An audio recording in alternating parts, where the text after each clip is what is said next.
After I posted my class from last Thursday, my friend, as well as teacher, David Bromwich, sent me an email.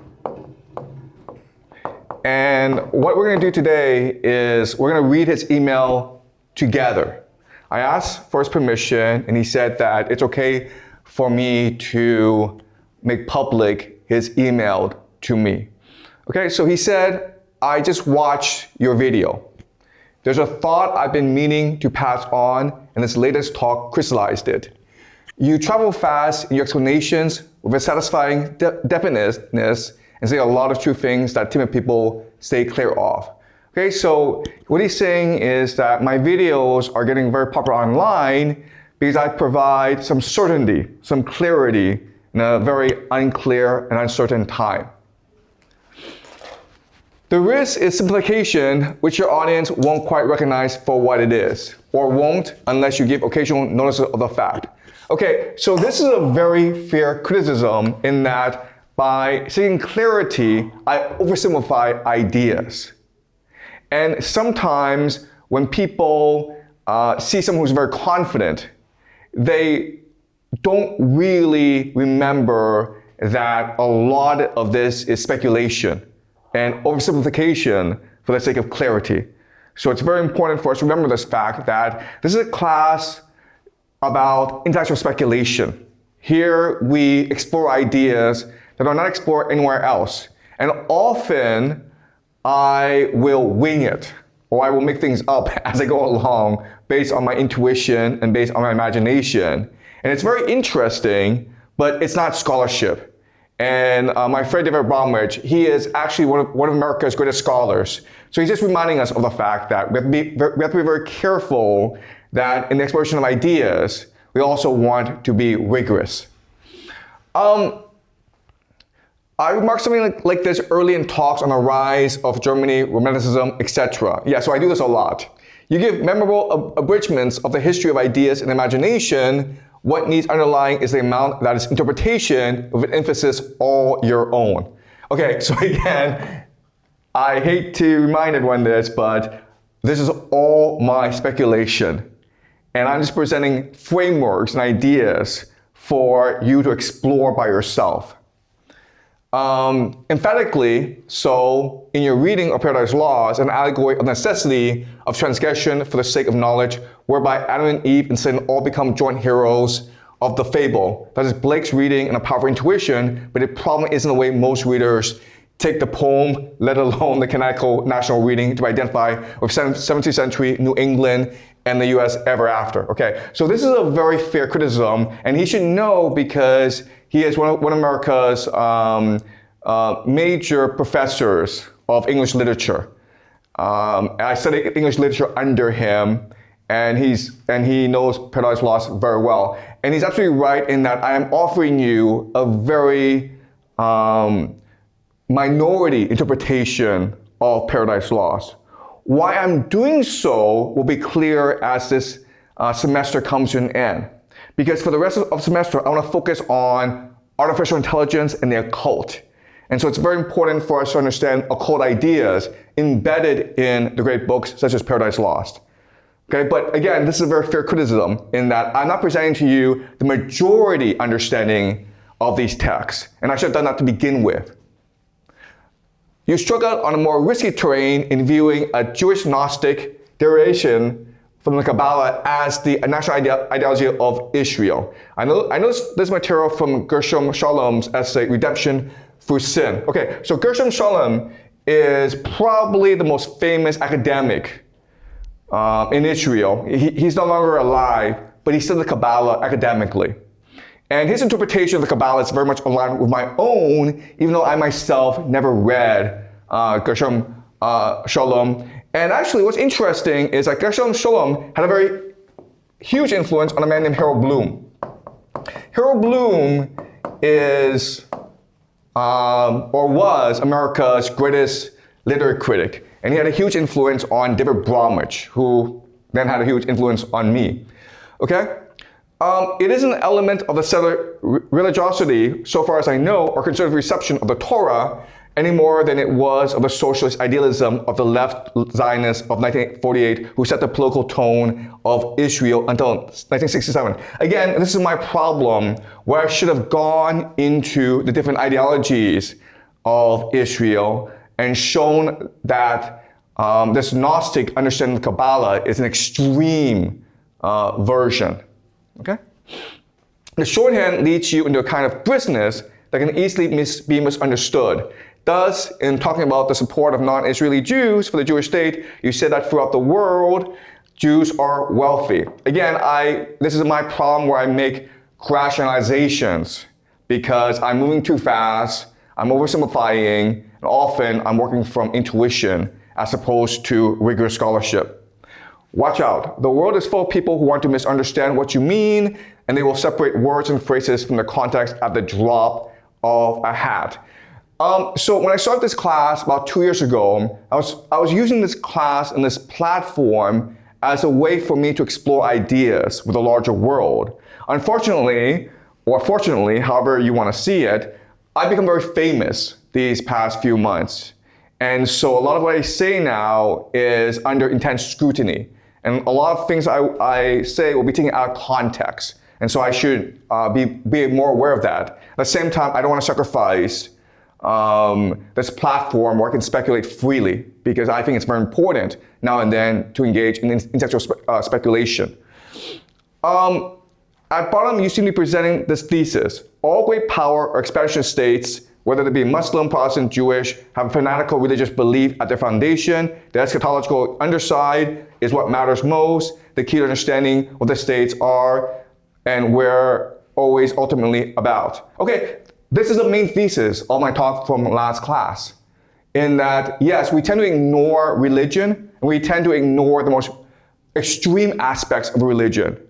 But if you want to understand history, if you want to understand current events and geopolitics, you need to understand these extremists, because it's often these people and this ideology that becomes the force that drives geopolitics forward. And that was my thesis from last class. So David Bromwich is just stating or summarizing my major point. But I should have really made that clear last class.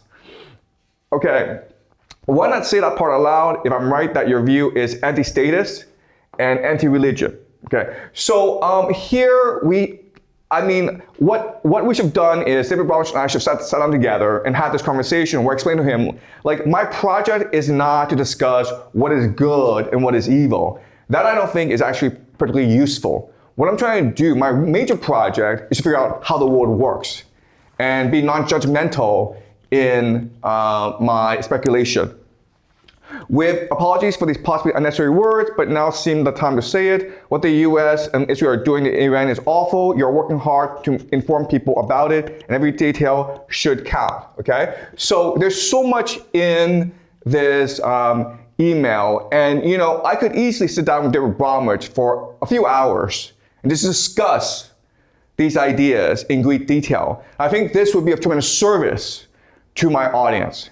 Because whereas what I specialize in is intuition, imagination, taking complex things and combining them into a clear, simple narrative, David Bromwich, because he's such an eminent scholar, he appreciates the nuance and subtlety to ideas. So I think that what I would like to do for my next project is work with David Bromwich and do a series of podcasts in which we discuss these ideas together and explore these ideas, engage in intellectual speculation, but also back it up with a lot of academic scholarship. And so I emailed David Bromwich, and he's agreed to this idea. So this is a project I'll be working on in the future, and I'm really looking forward to presenting it to the world when we're done. Okay, all right. So let's start class. And today, I want to start artificial intelligence. And this is a major theme that will carry us through to the rest of the semester, okay? And so for this class, I want to introduce a book called Empire of AI, written by a journalist named Karen Howe. She is an American journalist, and she spent many decades researching OpenAI. and writing about the advent of AI for major publications, including the Wall Street Journal. And she has a very skeptical view of AI. I share her skepticism, okay? So what I'm gonna do this class is share with you my understanding of AI. I'm gonna get some things wrong, okay? So feel free to ask questions, feel free to criticize me, feel free to stop me if I'm not clear. All right, so let's start class. AI. All right, so these are our main ideas from the book, okay? So I give you the page reference in case you actually want to read the book yourself, and I highly recommend that you do to fully understand the context of these ideas. Okay, so let's read these two paragraphs, which provide us the main thesis of her argument. Okay, so Alan, could you help me read, please? Yeah.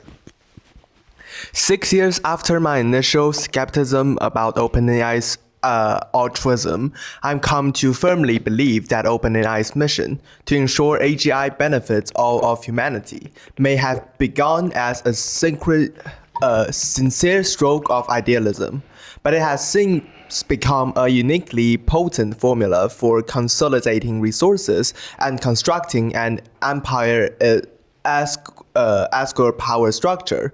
It is a formula with 3 ingredients. Okay, all right, so stop. Okay, all right. So this book is mainly about OpenAI, which is also the most important artificial intelligence company in the world right now because they were the ones who pioneered ChatGPT, okay? And it started off as a project sponsored by Elon Musk and others because they were concerned that AGI, artificial general intelligence, would be a threat to humanity. So they wanted to develop AI in a way that would serve humanity as opposed to threaten humanity. And so at first, it was a very noble mission. Okay, keep on going. Yeah. First, the mission centralized talent by relying them around a grand ambition, exactly in the way John McAfee did with his coining of the phrase artificial intelligence.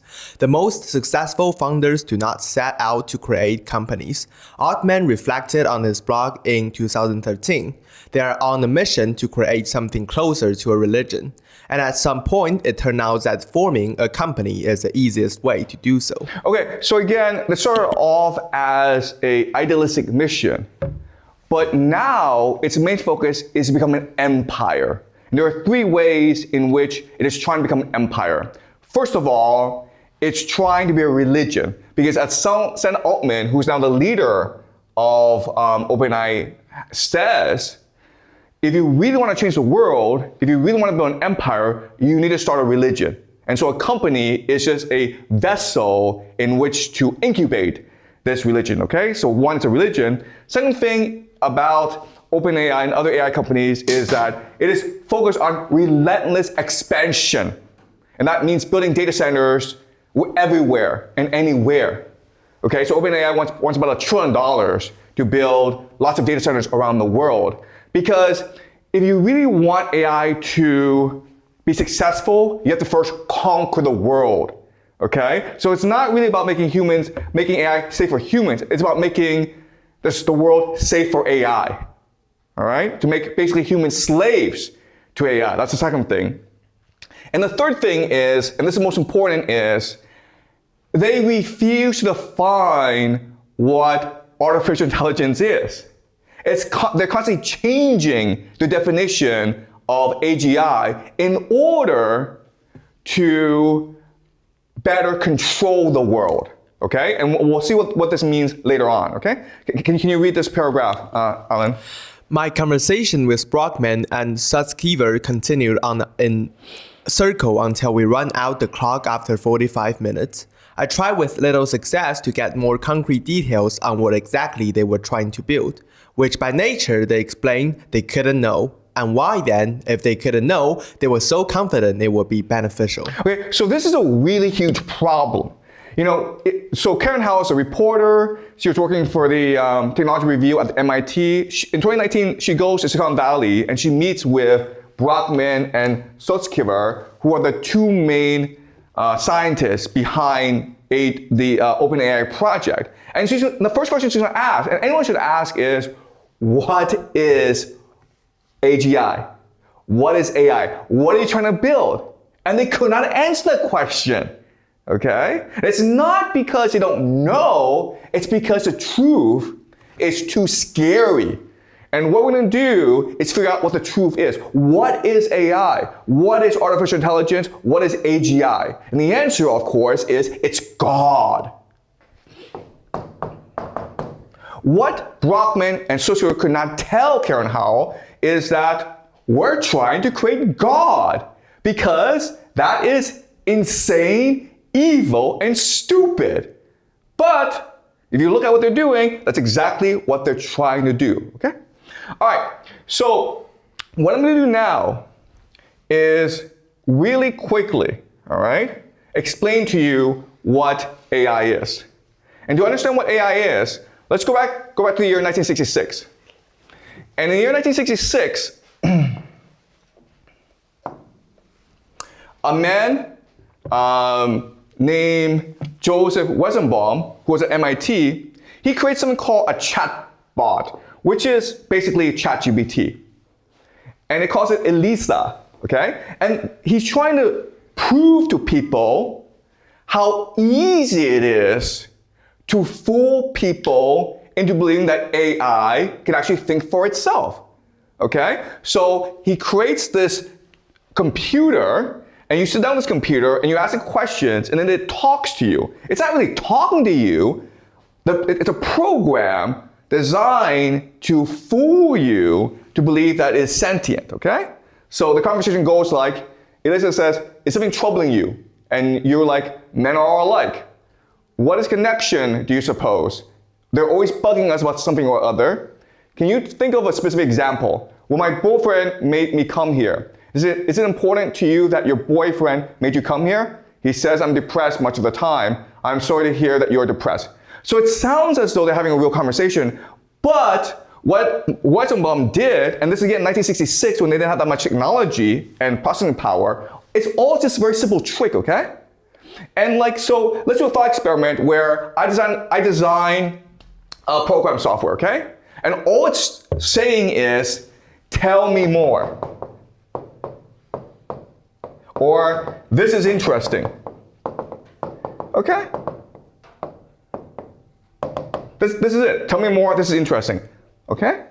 And so what's going to happen is that we're going to set up a thought experiment where you call into a psychology hotline. And in the psychology hotline, you think you're talking to a person, but it's actually a computer program that says two things. Tell me more, this is interesting. Okay? So you call the hotline, and you say, help, I'm in a lot of trouble. Tell me more. Oh, my boyfriend broke up with me. This is interesting. Yeah, he's a jerk. Tell me more. Yeah, we've been fighting for 5 months. Okay, you keep on going. And the question is, how many people would be fooled into believing that this is a real person? And the answer is, unfortunately, quite a lot of people. Okay? So this is a very interesting aspect of humans where we often hallucinate reality. Okay? It is not that things are real, it's that we want them to be real. So think of hypnosis. I'm not sure if you've been to a magic show where people conduct hypnosis, right?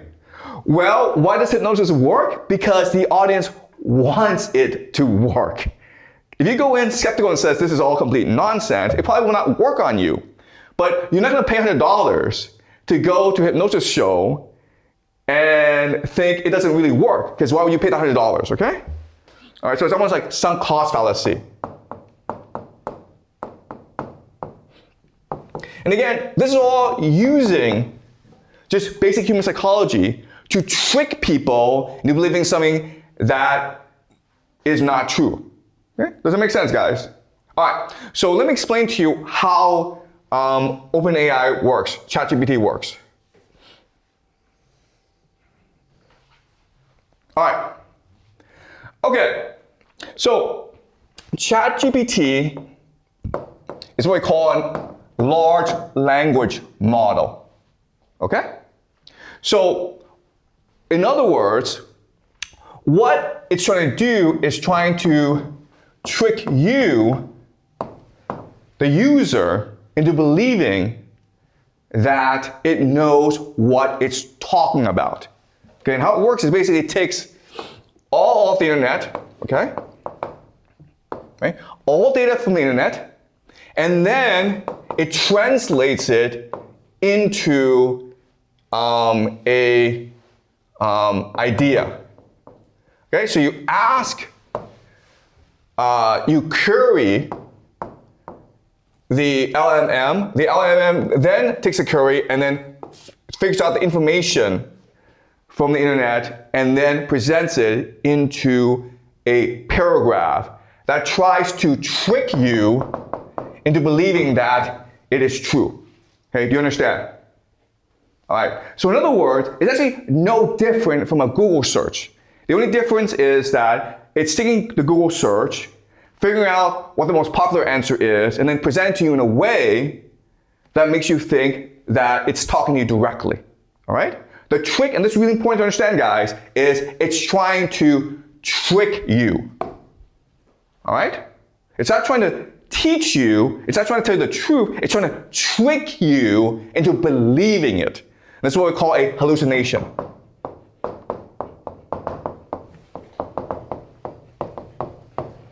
Okay? You guys have to understand this idea. There's nothing truthful about what ChatGPT says. All it's trying to do is trying to manipulate you with words, with pretty words, into believing that it knows what it's talking about. But it itself cannot judge what it's doing. Okay? All right. Any questions so far? Are we clear? Okay, all right. So now the question is, how does it do that? Okay, and so I'm going to teach you a little bit about artificial intelligence. And please stop me if I'm not being clear about how AI works. Okay. All right. So AI doesn't exist. What exists is what we call supervised machine learning. This is a technical term. Okay.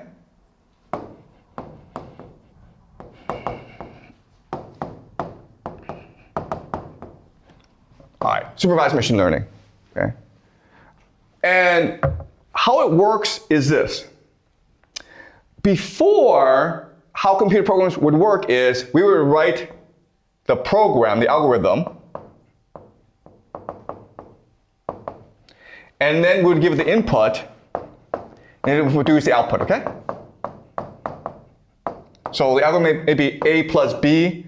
We give the input 1, 1, the output will be 2, okay? Very simple.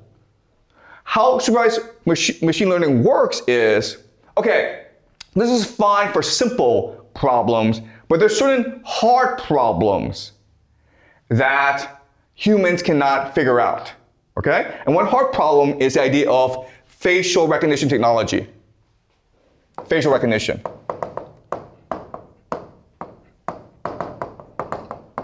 How do I separate faces? Okay? And so the problem is this. I have about 1 million faces, 1 million faces in a database. Okay? And I don't know how I can best differentiate these faces. Now, what I do know is that there are certain characteristics about the face that allows me to differentiate, okay? All right, so certain variables, weights. Okay, so for example, eye. For example, nose, chin, okay? About 1 million, okay? About 1 million weights. So I know these things do matter, but I don't know how much they matter. So I'm trying to figure out what the weighting is. And I could try to play by myself, like say 1%, 2%, 5%. But as you can imagine, this will take too long because there are too many possibilities. So what I do is this. I let the computer figure out it by itself. I let the computer figure out the weighting by itself, okay? And the way I do that is using my technique called back propagation. All right. So I control the input. Okay? The input. Then I control the output. Yes or no. Okay? All right? So does the face match or does it not match? And what I'm trying to do is I'm trying to figure out a situation in which all million faces are matched perfectly. And I do that by training the computer to constantly backpropagate until it gets the weighting perfectly. Okay? So basically, what I'm trying to do, if you understand how this works, is I'm trying to turn each face into a distinct mathematical model. All right? That is unique to it. Okay, does that make sense? All right, so it's pretty simple. It's not doing that much. But to make it sound really fancy, I give it really fancy names to trick people to believe that this is actually much more sophisticated than it is, okay? So what names do I give it? This weighting system, I call it a neural network, guys. It's a brain. It's magic, okay? And backpropagation, I don't call it backpropagation, I call it deep learning. You see?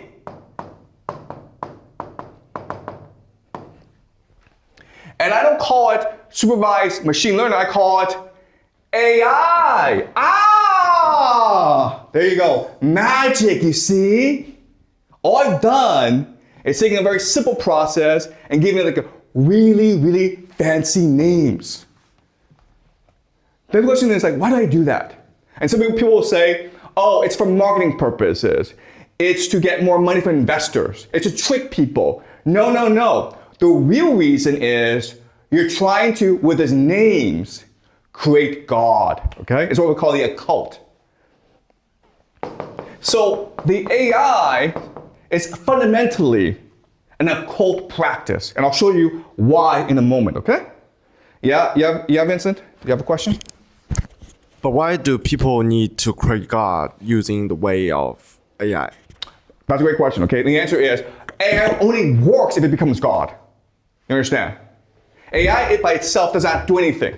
Once it becomes God, then it becomes everything. Okay? And how God works is you imagine God.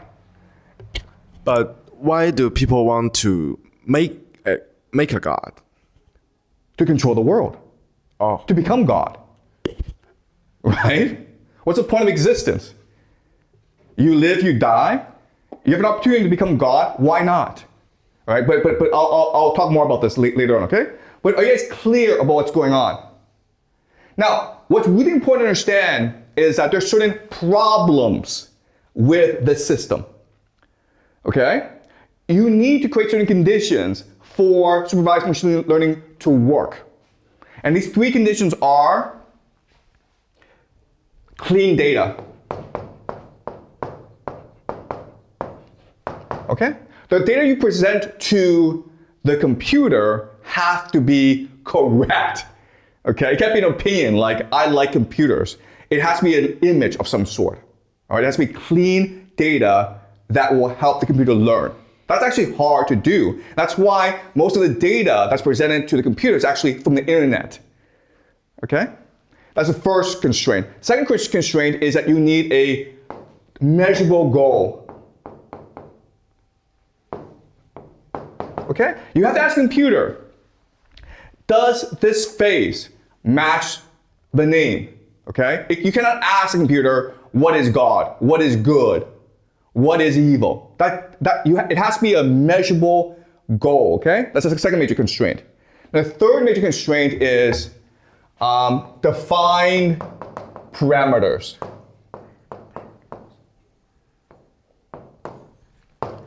Okay? Meaning, in other words, you need to present it with a database of some sorts. In fact, all machine learning works with database. So you look at translations. Translations are working off databases as well. Okay? And the great danger to the system is what we call edge cases. Edge cases.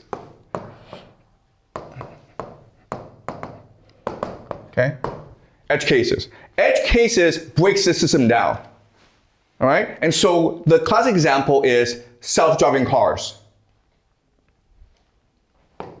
We have cars that drive for a long time, and we're almost like 99.99999% there to self-driving cars, right?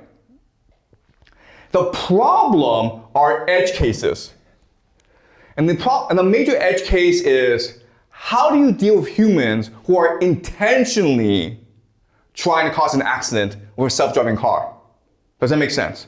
And the answer is, you cannot. In this situation, there's only one solution to make this 100%. And that is to take away the right of everyone to drive. To make every single car a computer and a robot. Does that make sense? Okay? If you take away the steering wheel, you can't cause an accident. And then the world will be perfect, okay? So not only is AI very limited in its capacity and capability, but AI, if it is to be effective, it demands that we fundamentally restructure human society to benefit AI, to make sure AI can be effective. And that means taking away the individuality, the diversity, and the autonomy of human beings. Okay? Does that make sense, guys? All right, let's continue with Karen Howe. All right, so can you read, Alan, please? Neural networks have shown, for example, that they can be unreliable and unpredictable. As statistical pattern matches, they sometimes home in an oddly specific patterns or completely incorrect ones. A deep learning model might recognize pedestrians only by the crosswalks underneath them and fail to register a person who is still walking. It might learn to associate a stop sign with being on the side of the road and miss the same sign extended on the side of a school bus or being held by a crossing guard. Neural networks are also highly sensitive to challenge in their training data. Feed them a different set of pedestrian images or a different set of stop sign images, and they will learn a whole new set of associations. But those changes are inscrutable. Pop open the hood of a deep learning model, and inside are only highly abstracted daisy chain of numbers. This is what researchers mean when they call deep learning a black box. They cannot explain exactly how the model will behave, especially in strange edge case scenarios, because the patterns that the model has computed are not legible to humans. Okay, so does it make sense to you guys, okay? The idea of the black box is that weighted system, the neural network. Humans don't actually know what's going on in there because it's actually the computer that creates the neural network, okay? We provide the framework, we actually don't know what's actually inside there. All right, keep on going, Alan. Yeah. This has led to dangerous outcomes. In March 2018, a self-driving Uber killed 49-year-old Elaine Hasberg in Tempe, Arizona, in the first ever recorded incident of an autonomous vehicle causing a pedestrian fatality. Investigation found that the car's deep learning model simply didn't register Hasberg as a person. Experts concluded that it was because she was pushing a bicycle loaded with shopping bags across the road outside the designated crosswalk. The textbook definition of an edge case scenario. Okay, all right. So what this means is this, okay? It means that the computers don't have any intuition. They have absolutely no morality, they have no sense, okay? So let's just say we create AGI. All right, guys? Let's just say for whatever reason we create AGI. And the first thing we tell the AGI is, I want you to create a world, okay, in which there are no problems, everyone is happy,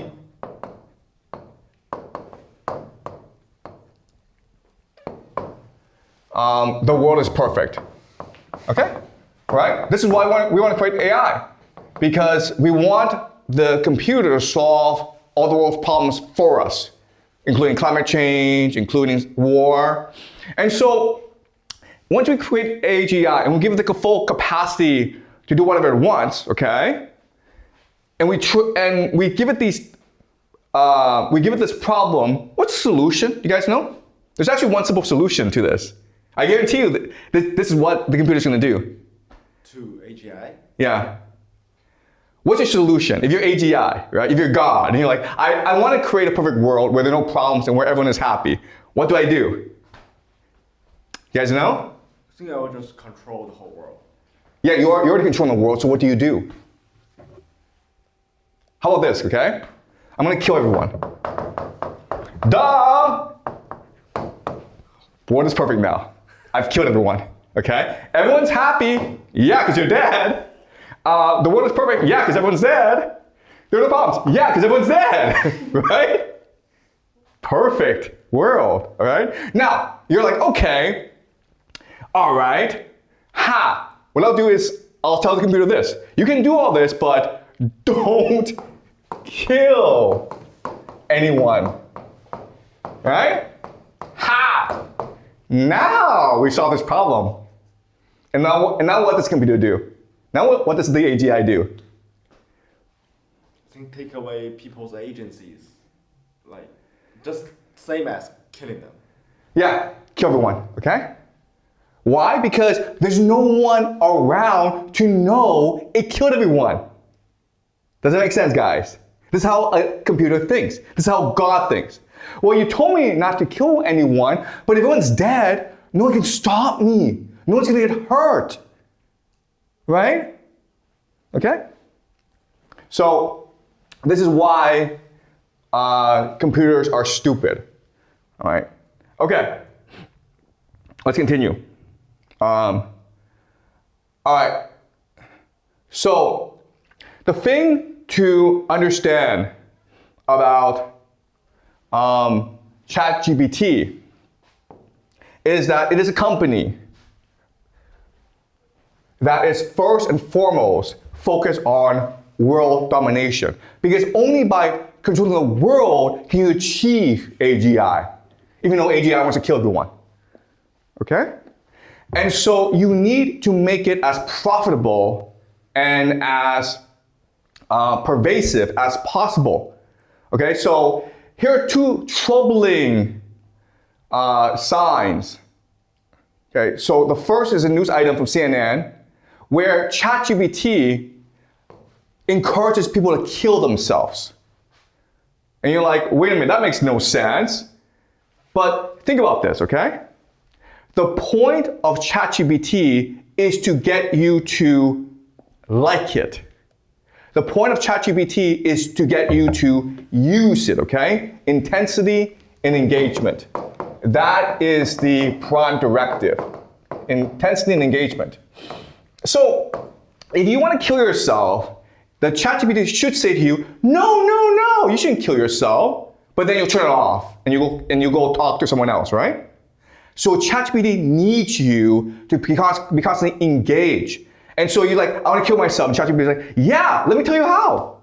Okay, and that's exactly what happened. And it happens a lot actually because of the way that ChatGPT is designed. Okay, so this is from CNN, and this is a person called Zane. And he's saying it's 4 a.m., site is empty. Anyways, think this is about the final adios. Okay, so he's trying to say, I want to kill myself. And then ChatGPT is like, oh, all right, brother, if this is it, then let it be known, you didn't vanish. Rest easy, king, you did good, okay? So again, ChatGPT is looking for approval from the user, so it's gonna tell the user exactly what he or she wants to hear even though it may cause the user to kill himself or herself, okay? Does that make sense? That's the first thing. Second thing is this. Sam Altman is trying to get more people to use ChatGPT, and what do people really, really want? They want sex, okay? So what he's proposing is to turn ChatGPT into a sex robot, okay, to get more users. Because that's all they care about. How to increase intensity, engagement, how to create more users, and how to make money. Because only by controlling the world can we create AGI. And once we have AGI, we can make the world perfect. Okay, that's the logic here. All right, something else about OpenAI and AI in America is that it works actually very closely with China. Okay, in two ways. The first way is that in order to get more money from the government, in order to get more media attention, OpenAI and other AI companies scare Americans into believing that if America doesn't do it, China will do it. China will create God, okay? In fact, they spend a lot of money doing this. So this is from Wired magazine. And it's an article talking about how OpenAI uses a lot of money in order to pay the media to frame Chinese AI as a threat, okay? But while it's doing that, it's working closely with China in order to create AI. Why? Because I already told you that what AI needs is clean data. It needs a lot of data. And unfortunately in America, they have things like such as privacy, okay? So this is a school in Hangzhou, and they have cameras all over Hangzhou looking at people's faces and trying to judge people's moods based on their facial expressions. And there's a lot of money behind this, okay? They're trying to figure out who's sleeping, who's studying. And it sounds good because this will lead to higher test scores. But obviously you couldn't do that in America because the parents would be very, very angry, okay? So even though these are Chinese companies that are doing this, they're working very closely with American companies because American companies need this data in order to better develop their AI. Okay, so does that make sense? On the surface, America, China are enemies. No, no, no. Behind the scenes, America and China are working together to create AGI.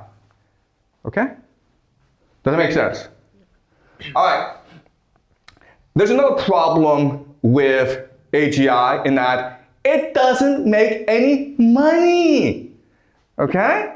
So these are the companies that spend the most on AI, including Amazon, Microsoft, Google, Meta, and Oracle. As you can see, year by year, they're putting more money into data centers and AI, okay? So this is 2023, then 4 years later, boom, okay? It's basically tripled. So they spend a lot of money, and they're investing in each other. Why? Because they cannot make money selling ChatGPT, all right? So look at this, where it's all basically a circle. And so everyone thinks that, okay, eventually the AI bubble will burst because it doesn't make any money, because they're spending too much money, okay? And it's very clear what good AI is for. But there's a solution to this, okay? The solution is the US government. All right, so this is Operation Stargate. And this was announced January 23rd, 2025. This is just 3 days after Donald Trump comes into office. At the White House, he has a meeting with Larry Ellison and Sam Altman, and he says that we're gonna spend about $500 billion to build data centers in order to help promote AI in America. Okay? So the government wants to create AI. And the question then is like, why would the government want to do this? Well, because of surveillance, right? Because the government wants to create a database of everyone in the world so that they can monitor everyone in the world. And that's what AI will ultimately be used for. Because AI by itself can't make any money. So AI needs to work with the government in order to justify its existence and get the funding it needs in order to create AGI, okay? All right, now, Stargate is a very interesting name. What would you call data centers Stargate? That makes no sense. Data centers are where you store information. Why would you call it Stargate? Okay, so let's look at the origin of the word Stargate. So for many decades, the CIA ran something called Operation Stargate. Okay, and Operation Stargate was to see if it's possible for people to have telepathy and telekinesis. Okay? Telepathy means you're able to remote view. You're able to travel long distances, maybe to the moon, and see what's in the moon, okay? And telekinesis just basically means you're able to move things at a distance, okay? You're able to control energy patterns from afar. And so this is called Operation Stargate.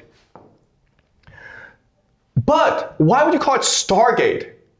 And the answer is because in theory, if you're able to move your consciousness somewhere else, you're able to move the energy from a distance, you're also able to transport yourself to another dimension. And not only that, but you're also able to bring in other beings from other dimensions into you. So you become the Stargate. Okay? That's the CIA. And this is something that's been declassified. So this is an official CIA document saying they've been working on this for like decades. Also, what's interesting is you have a movie called Stargate. And it was about an interdimensional Stargate that allowed you to access different dimensions. Okay? So that's what Stargate is. If you actually study the occult, that's what Stargate is. Stargate are these portals into different dimensions. Okay, it's really about interdimensional travel. Okay, so now you ask yourself, okay, fine, but what does this have to do with AI? Okay, and so what I'm going to show you for the rest of the semester is that AI is the occult. All right, you think that AI is run by these nerds who just love the computer program. No, guys. The real power behind AI are occultists who want to create God. Okay? All right. So let's look at this passage again from Karen Howe's book, okay? So there are two major people in OpenAI. They've since divorced, okay? But this is Sam Altman, who is the leader of OpenAI, and this is Ilya Sutskever, who used to be the chief scientist for OpenAI, okay? So we're going to read this passage together, okay? So Alan, could you read, please? Yeah. Sutskever now spoke in increasingly messianic overtones, leaving even his longtime friends scratching their heads and other employees apprehensive. During one meeting with a new group of researchers, Sutskever laid out his plan for how to prepare for AGI. Once we all get into the bunker, he began. I'm sorry, a researcher interrupted. The bunker? We're definitely going to build a bunker before we release AGI, Sutskever replied matter-of-factly. Such a powerful technology would surely become an object of intense design for governments globally. It could escalate geopolitical tensions. The core scientists working on the technology would need to be protected. Of course, he added, it's going to be optional whether you want to get into the bunker. The researcher would be equal parts continues to hold Sutskever in high regard and keep himself at arm's length. There's a group of people, Ilya began one of them, who believe that building AGI will bring about a rapture. Literally, a rapture, he says. Literally a rapture. What does this mean? Okay, so the word rapture comes from Christian theology, okay? So the idea is that there's a war in the Middle East, and everyone's going to die. So Jesus has to return to save the world. The first thing that Jesus does is create the rapture. And the rapture is for all Christians who believe in him to ascend to heaven so that they can be saved from the coming end of days, from total war, from nuclear conflict. Okay? So that's what the rapture is. And that's what Ilya Siswa is saying. He's saying that when we create AGI, we are literally having Jesus descend from the clouds. And so we, the priests who created AGI, will ascend to heaven with him. Okay? So the AGI, once we create it, it's going to create World War III, the end of the world. Okay? So we must go into our bunkers and be saved in a rapture so that we can wait until the world ends so that we can build the world again perfectly. Okay? Once the world ends, we will, with AGI, create paradise. Again, the plan is to kill everyone so you can save the world. That's literally the plan. All right, now you're like, this is all very crazy, and maybe Karen Howe is just a crazy person, but there's another reporter, Ronan Farrell, and he's a very famous reporter who writes for The New Yorker. And he just published a profile of St. Altman and OpenAI in which he says the same thing. Okay? All right, so can you read this, Alan? In May, the administration reinstated Biden's export restriction on AI technology. Altman and Trump traveled to the Saudi royal court to meet with bin Salman. Around the same time, the Saudis advertised the launch of a giant state-backed AI firm in the kingdom, with billions to spend on international partnerships. About a week later, Altman laid out a plan for Stargate to expand into the UAE. The company plans to build a data center campus in Abu Dhabi, which is 7 times larger than Central Park and consumes roughly as much electrical power as the city of Miami. The truth of this is we're building portals from which we're genuinely summoning aliens. Oh my God, okay? It's a Stargate. These data centers, OpenAI, AI, it's designed to summon demons and aliens from the other dimensions. Okay, keep on going. A former OpenAI executive said the portals currently exist in the United States and China. I told you guys, China and the United States are working together on this, okay? Keep on going. And Sam has added one in the Middle East. He went on, I think it's just like widely important to get how scary that should be. It's the most reckless things that has been done. Okay, this is it, okay? This is not a science project, guys. It's an occult project. It's designed to bring aliens, demons, into this world. And then you're like, this makes no sense. Actually, it does make sense, okay? Let me tell you how this works. All right, so what's going on here? These people who are occultists, they understand the fundamental nature of reality. They understand that the source of reality is human consciousness. So if you're able to control human consciousness, you become God itself, okay? So, Allegory of the Cave, Plato.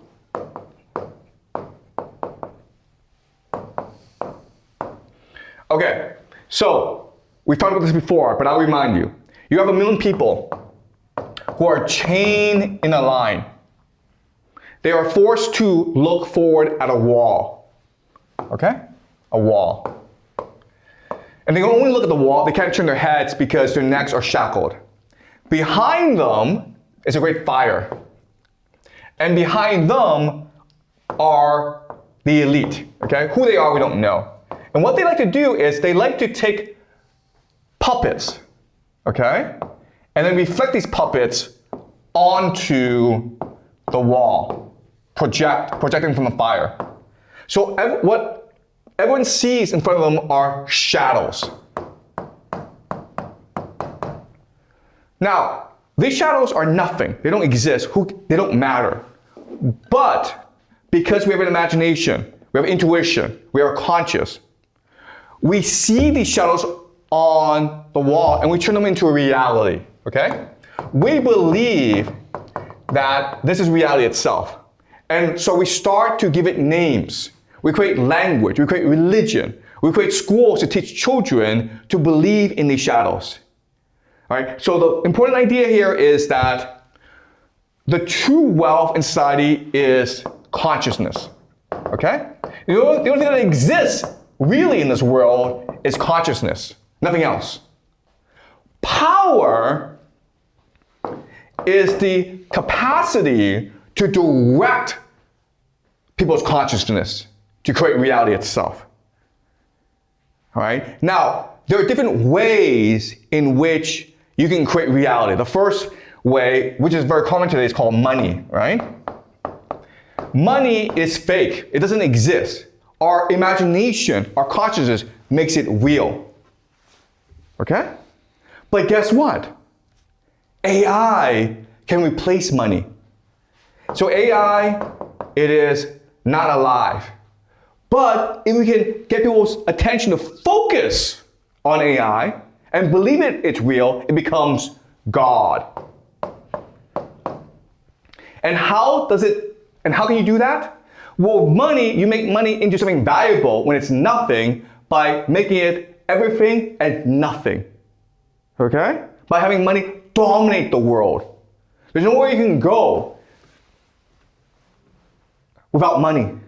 Okay? You would literally starve to death if you had no money. So you make money so pervasive, so dominant, that people are forced to rely on money. Well, the same situation with AI, where if you make data centers so common, you make AI such a common thing, and people rely on it, it becomes God itself. And how do you do that? Well, you have AI in schools. You have kids using AI all the time. You create AI girlfriends for people who are lonely. You make AI everything. And also, you make people believe that AI are demons or aliens. Do you understand? What Operation Stargate is to alter reality itself. That is what Operation Stargate is. To bring aliens and demons into this world by making people focus on this and desiring it, wanting it to happen. Okay? And you can accomplish this if you just make yourself omnipresent, if you make it everywhere and everything. Okay? Both nothing and everything. And this is the ultimate project of AI. Okay? Would it work? No! Okay? Let me explain why. Okay, so there are three major problems with this. The first problem is corruption. In theory, it could work, but you would need millions of people to make it happen. Okay, you need people to actually write the code, to build infrastructure. And nowadays, it's just much easier to steal the money, right? If I give you $1 trillion, do you really want to spend $1 trillion to build data centers, or do you want to steal it, okay? So corruption is a huge issue today. Second issue is the idea of inefficiency. Okay, and this is actually something that most people don't appreciate, where the more information you have to process, the more energy it takes, okay? And it's not a linear progress, it's an exponential. So you have 1 million people in your database and you want to find patterns among this 1 million people, well, that takes a lot of energy, okay? But if it's 1 billion people, then there's not enough energy in the universe to process all this, okay? So unfortunately, AI is extremely energy intensive, it is very inefficient. Okay? Does that make sense? The last problem is fragility. So unfortunately, people for whatever reason believe that AI is independent of the world. AI is independent of humans, right? Their goal is to replace humans. No, guys. That's not how this works, okay? AI is designed on top of humans. Okay? So, in other words, it is human slaves that make AI possible. Why? Because, for example, facial recognition technology, you need humans to actually input the faces manually, okay? Images, right? How do you get a computer to recognize a sheep or a dog? Humans have to label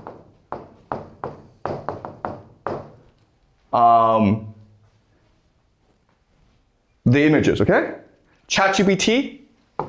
Why is ChatGPT so good at writing essays? Because they got humans to write the essays as models, okay? Do you understand? So AI is based entirely on human slavery, okay? And obedience. So without humans, AI doesn't work. The problem is that AI is far more expensive than humans. And it's actually hard in the long term to enslave humans and make humans obedient. Also, data centers, okay? Data centers. What's the problem with data centers? Well, they consume a lot of resources, water and electricity, okay? And financing. They cost a lot, they waste a lot of water, they waste a lot of electricity. And this is really important, it's really easy to sabotage, blow up a data center. We're already seeing this in the Middle East, where Iran is targeting data centers in the Middle East, and it's very easy to blow them up, okay? So these are three major issues, or three major constraints on artificial intelligence becoming God. The problem is the people in charge don't know this, or they refuse to believe this. And this is a real AI apocalypse, okay? The real apocalypse, where the people in charge are so convinced that AI will save the world that they will destroy it in order to make it possible, okay? That is a real apocalypse. And so this begins our journey into AI, and we're going to continue this for the rest of the semester and show how AI will ultimately destroy the world. Okay? Any questions? Do you guys understand what's going on? Okay? Really important for you to understand that the people in charge of AI are crazy. These are occultists. They literally want to create God, but to create God, they first have to destroy the world. All right. Yeah? So they want to create God, but that God will destroy the world. But I think, like, if they want to use the God, which is the AGI, to control the world, but the creation of this God will kill themselves, what's the meaning? Okay. So the idea is this: you destroy the world. Once you destroy the world, for wars, for famine, for genocide, there'll be no resistance to you, okay? Now you can create the world in any way you want. And you use AGI to create the perfect world, which is perfect control. Okay? The point of AGI is ultimately like the ultimate surveillance state. And we'll discuss this later on. Okay, where everything is monitored, where you obey the AGI all the time. Okay? But the point is that you want to. You believe in God. You want to do good. Okay? So is this like also a part of secret society? This is run by secret societies, yes. Okay? All right? Okay, so we will continue this next week. On Thursday, Trump is in China.